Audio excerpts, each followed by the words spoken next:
Yes, sir. Sweet.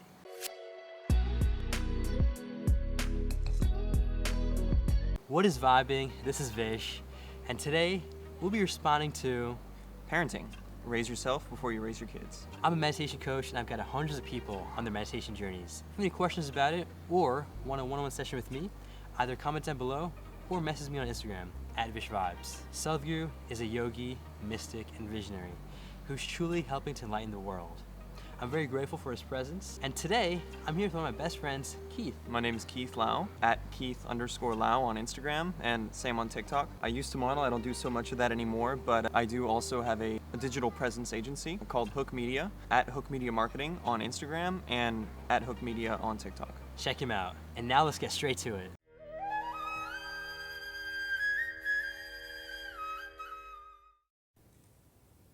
Sadhguru. One of the tasks that we are given and trying to do is to raise taking care of a kid at home, taking care of your children at home. But we are troubled with whenever we need to make a decision or not to make a decision, we are troubled with like what to consider and what not to consider. Can you give us some perspective about something that we should think while making a decision or not making a decision for the kids? Why are you making all the decisions for them? So that's the trouble. I'm not sure. I'm sure I'm not the right person to make the decision, but should that be made or not? Like, what do I do when I need to do something?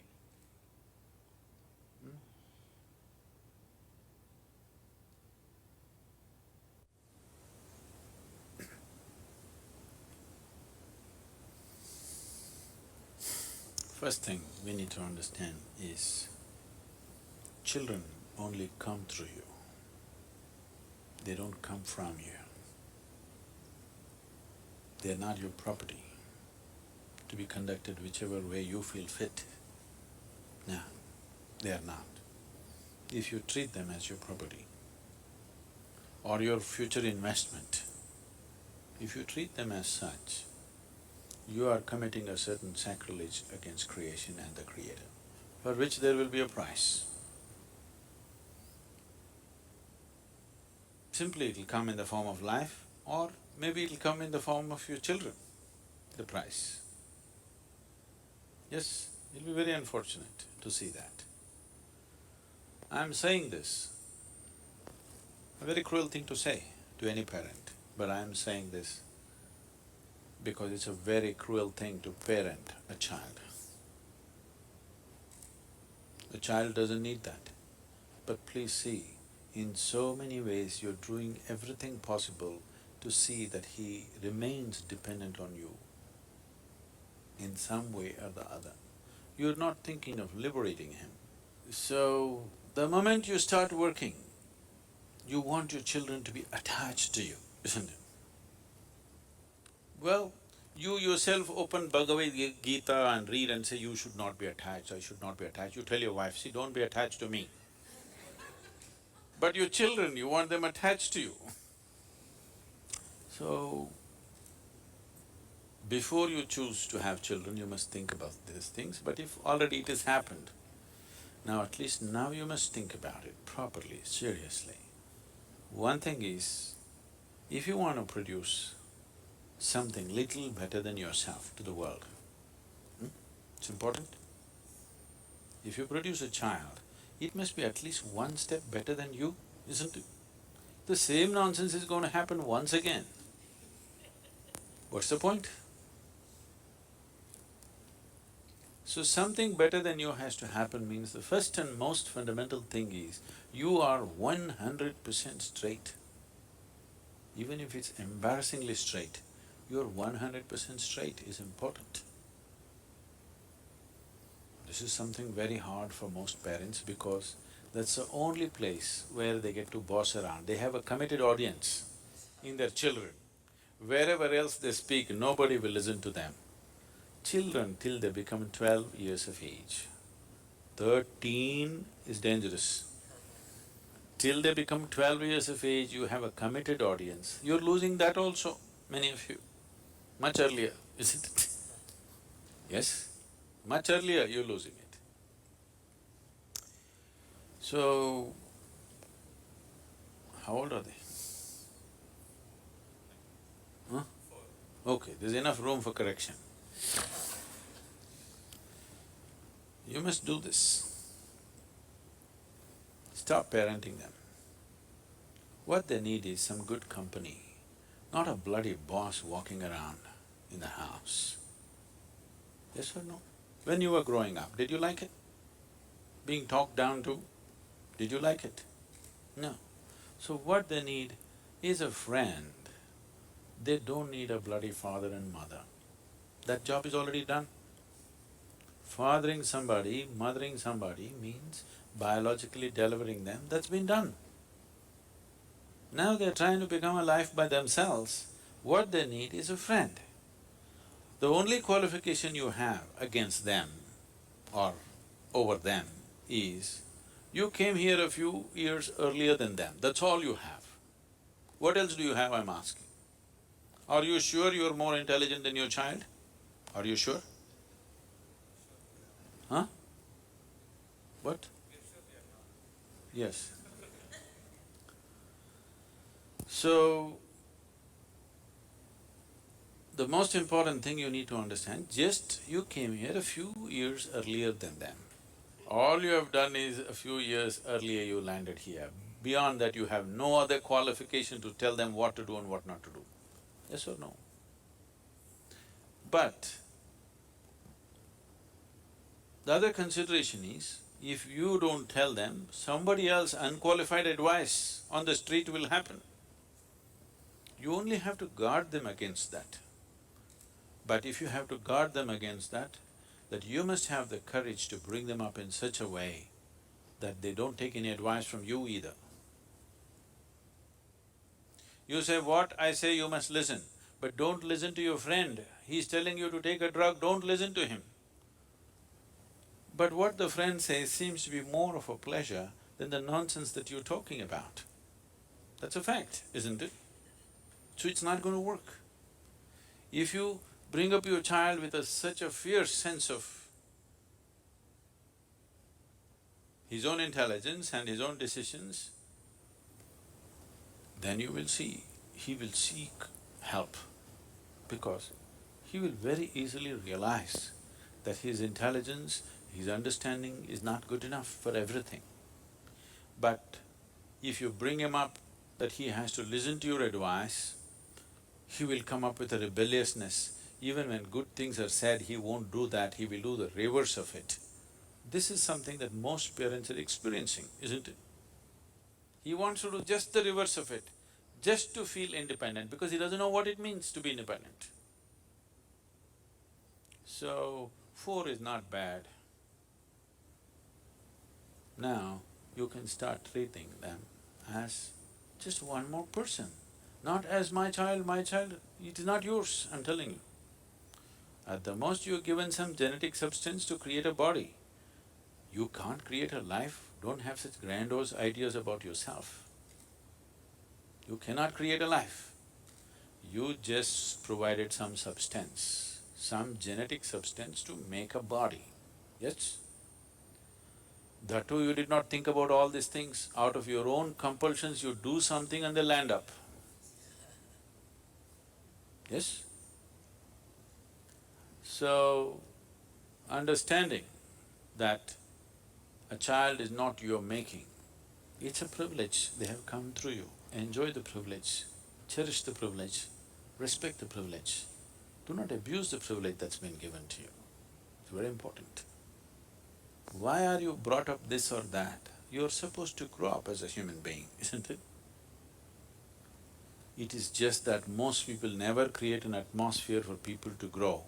They are brought up the way you want them to be, not the way they should be as life. If you're not ramming up nonsense into their head, they have a tremendous sense of observation. And observation naturally pops up a million questions. You answer as many questions as you can, the way you know it. What you don't know, you just tell them, I don't know. My only problem is I came a few years earlier than you, this doesn't mean I know everything. Admit it to your children, what's the problem? Yes? You think they can't read you're not even bloody sincere about things that you're saying? You think they can't see it? If you think they can't see it, I want you to know, by the time they are 10, 12, 13, if they have some problem within them, they don't come to you, they go to their friends. Why? Because they feel they are more sincere than you, no other reason. Yes or no? You're acting like you'll drop from heaven. Who wants to listen to your nonsense? Unless they're so bloody brainwashed by the time they're 10, 12. They will not listen. Any intelligent human being will not listen to bullshit. Yes or no? Unless you brought up on it seriously. So, just handle this privilege sensibly, respectfully. Do not abuse this privilege. Just you have to protect them from wrong influences. Rest, leave them free. If you think they will anyway go wrong, that must be your own self-knowledge. You are so sure of yourself, my children bound to go wrong. Just protect them from… you have to protect them a little bit from wrong influences. But at the same time, they must remain free of your influence, which is also a bad influence. I'm saying, if you show that what you're doing is of real worth and you're willing to invest your life in that, why would your children not invest their life in it? If you don't show that commitment, if you do not show that involvement with life and you're expecting them to become wonderful whatever, no, it will not happen. And they don't listen to what rubbish you say, they're observing what you do and how you are, isn't it? So if you want to raise children, please raise yourself. Don't worry about the children, just raise yourself into a wonderful human being, make yourself that. It will reflect. It cannot go wrong. But there's no guarantee. Like in everything in life, there's no guarantee because there may be some other stronger influence on the street side, isn't it? Wow, that was a very interesting video about parenting, and I can say that I can relate to a lot of what he was saying. And the reason for that especially is because coming from like an Indian American background or Asian American background where you have very strict parents, the tone that he was reflecting was really almost aimed at people like that and people coming from strict backgrounds. And it was very interesting to see the way he described how most kids these days, especially from these stricter parenting backgrounds, are treated like properties and treated like investments. And I think it was very beautiful how he put it with regards to how parents don't create life. They're just an instrument, almost like, to where life passes through them, which was very profound. I'd never even thought of that before. And it really just goes to humble us, right? And realize how, yes, we are important and we are significant, but the whole universe doesn't revolve around us. We're just one of the many beautiful pieces of this universe and an expression for the universe. That was a very cool insight to parenting, and this is something I will surely be sharing with my parents as well as other, even primarily Indian American parents, mainly because I've seen how a lot of kids from my generation or even younger kids are brought up with such strict and hard love type of discipline to where the kid not only stops loving the parents, but they stop loving the work, they stop loving the things they do, they stop loving school. And that is all part of life. We can't stop loving life. Life is a beautiful thing. And that is why I think it's super important to teach, to guide, all with loving kindness. All about being that best friend as you described with your kids. When you really establish that level of comfort, and a couple of my friends have that very luckily with their parents, it's beautiful to see how open their relationship is with regards to whatever matter there is that they're going through. Having that best friend be your parent, such a beautiful thing, and I'm very grateful for this valuable insight that he shed. Now, the last thing I want to mention was a theme that he's mentioned in other videos as well, and that includes the concept of just saying, I don't know. I don't know is such a huge superpower. The moment you say, I don't know, you're opening your eyes and the horizons to what the truth could be. By falsely just jumping into a conclusion about something, or even acting as that parent to where you know everything, you're creating a false sense of, I know it all, And that in turn will shield away the truth from you and even from your kids. So really being open about I don't know, I think is a very beautiful thing. And I love that he always brings it up in almost every video. And now, I would love to hear what Keith has to say about this video. A lot of that rang true for me. So you guys probably don't know. Most of you don't know me. I am a dad, a young dad. And but I did have the benefit of being raised in a family where I do consider my parents some of my best friends. And but I've also seen the effects of that was not the case so much with my own parents, and that they didn't have that relationship with their parents. And seeing kind of the dichotomy between the way I was raised and how that has turned out, and the way that they chose to raise us, and their own relationships with their parents as opposed to with us. It's really been interesting, and it's been something that I've been able to kind of implement with my daughter. She's almost 2 now. And she's super cute, by the way, really cute. She's adorable. He did talk about a change in the thought of the role of the parent that I thought was really interesting. One of the terms that I've really enjoyed thinking about recently has been the term of a steward. Kind of stands in the place of a king until the king is of age or returns. And I kind of think of it in terms of being a steward for my daughter, in the sense that, like, I'm not her ruler. I'm a placeholder until she's able to make her own decisions. And sometimes that can be a hard idea to wrap your head around, especially when you have an almost 2-year-old who's very willful about everything they do, and they're trying to make their own decisions and trying to figure things out. I've kind of considered myself more of like a laissez-faire kind of parent, in the sense that if she's on the couch, she's old enough that if she falls off, she'll be okay. She'll cry for a little bit, she'll be okay. So I'll let her fall, but I'll be able to pick her back up. You know what I'm saying?